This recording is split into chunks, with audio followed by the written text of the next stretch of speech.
Bharatiya Janata party के प्रत्याशी निरंजन ज्योति जी, रायबरेली से श्री अजय अग्रवाल जी, और यहां विधानसभा का भी उपचुनाव है, श्रीमान विक्रम सिंह जी।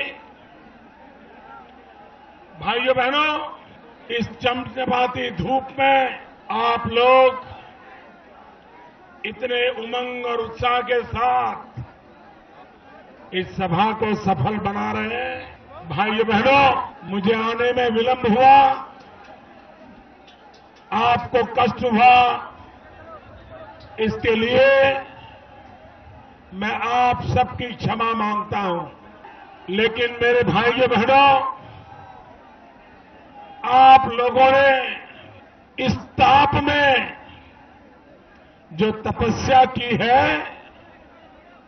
मैं उसे कभी बेकार नहीं जाने दूंगा।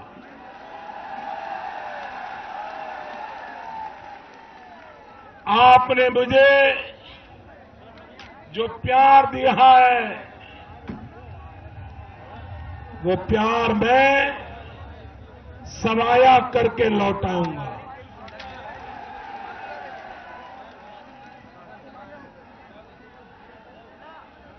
भाइयों बहनों,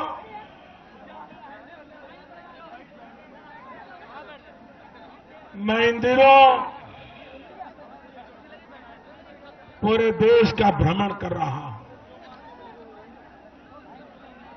और आजादी के 60 साल के बाद हर जिले से लोग एक ही बात कहते हैं कि साहब, पीने का पानी नहीं है, पीने का पानी नहीं है। मैं हैरान था, ये फतेहपुरा, ये रायबरेली, ये बड़े बड़े दिग्गजों का कार्यक्षेत्र, और यहां पर 70-80% घर जिनमें शौचालय नहीं है। भाइयों बहनों, जिस क्षेत्र का नेतृत्व कोई महिला करती हो और उस इलाके में महिलाओं के लिए शौचालय न हो, मां बहनों को अगर शौच जाना है तो अंधेरा आए तब तक इंतजार करना पड़े। क्या दिया आपने इनको? भाइयों बहनों, कितनी बर्बादी की गई होगी।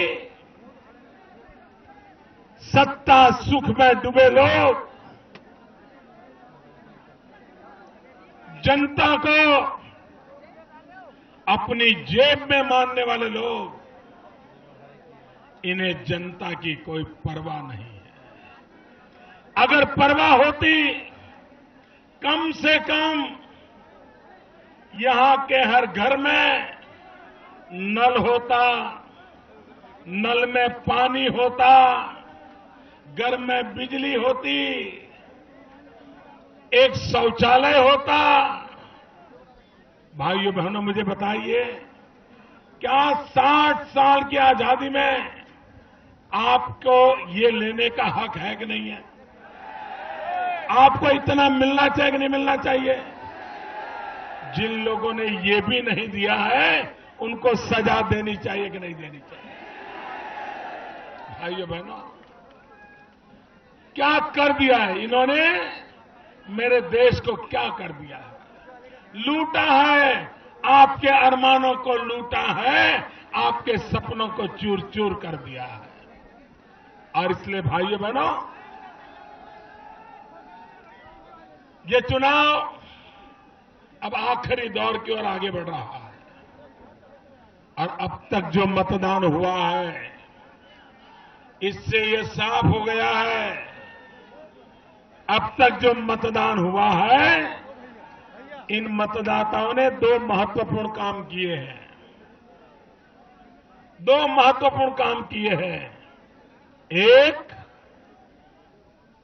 मां बेटे की सरकार गई।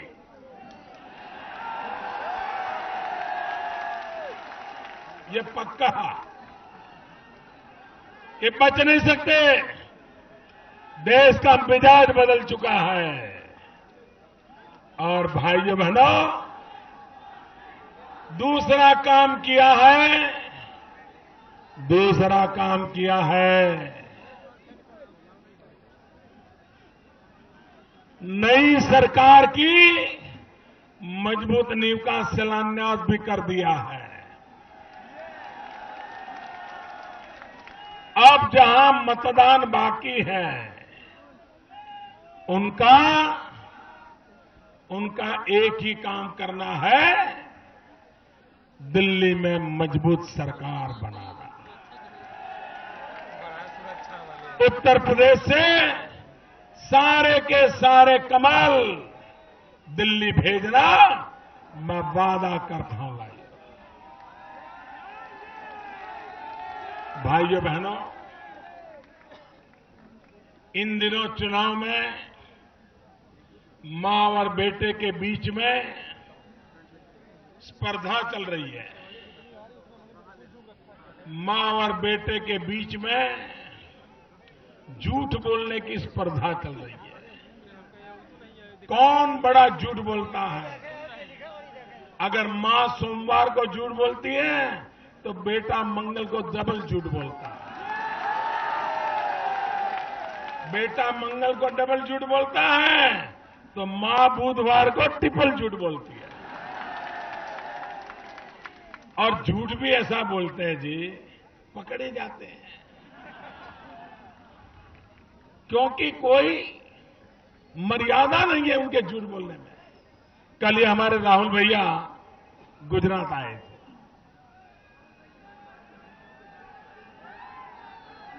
और उन्होंने क्या बोला? आज मैं सुबह निकला तो मैं टीवी पे देख रहा था। उन्होंने कहा कि गुजरात में लोकायुक्त नहीं है। अगर लोकायुक्त होता तो ये मोदी जेल में होता। वाह, क्या सपने देख रहे हो। रात में कैसे कैसे सपने आते हैं। मोदी जेल में होता। अरे 10 साल से आपकी सीबीआई मेरे पीछे लगी है, आपकी आईबी लगी है, आपका रॉ लगा है, आपका इनकम टैक्स डिपार्टमेंट लगा है। कुछ नहीं छोड़ा है आपने, और फिर भी आपके सामने खड़ा हूं।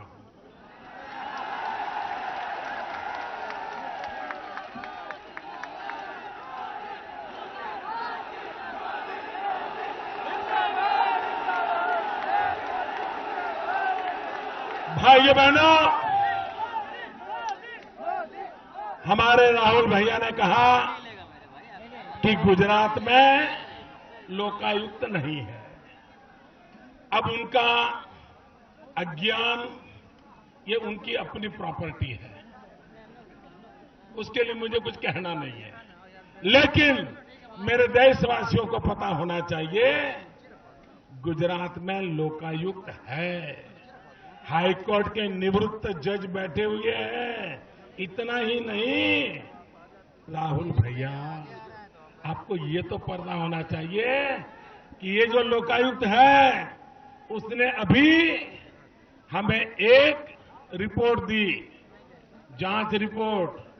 वो जांच रिपोर्ट थी आप ही के कांग्रेस के गुजरात के भूतपूर्व मुख्यमंत्री श्री अमर सिंह चौधरी के बारे में। और लोकायुक्त ने कहा है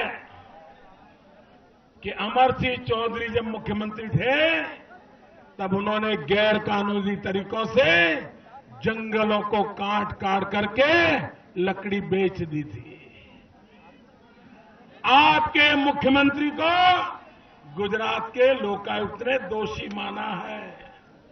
और गुजरात लोकायुक्त ने जो हमें रिपोर्ट दी, वो रिपोर्ट हमने असेंबली में भी रखी है, लेकिन हमने राजनीतिक छींटाकशी इसलिए नहीं की क्योंकि अमर सिंह चौधरी जिन्होंने गुनाह किया सिद्ध हो गया, उनका स्वर्गवास हो गया और हम नहीं चाहते थे कि किसी मृतक व्यक्ति के प्रति कभी भी कुछ भला बुरा बोले, इसलिए हम चुप थे।